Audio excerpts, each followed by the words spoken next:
এক সাপ নাকি একবার এক পীর সাহেবের কাছে মুরিদ হয়েছিল। তো পীর সাহেব বলছেন, না বাবা, আমি সাপের মুরিদ বানাই না।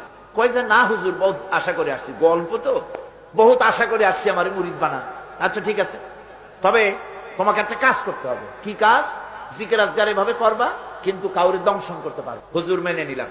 সে করছে কি, ময়দানের ভিতরে বিয়া কাইত হয়ে, ধানওয়া জমিন, ধানের জমিন, প্যাডি লাইন, সেখানে কাঠ হয়ে পড়ে জিকির আজগার করতেছে। রাখাল ধান কাটছে, সন্ধ্যার পর এই ধানগুলি বান্ধে নেবে কি দিয়া দড়ি নেই, খুঁজতে খুঁজতে দেখে লম্বা একটা দড়ি, ওইটা যে সাপ সে তো বুঝে না। সে ওইটারে ধরিয়া এরপরে ধানের আটি বাঁধতেছে। সাপে তো খুব মহারাগ, সাপ তো আর যেই সেই সাপ না, মারাত্মক সাপ।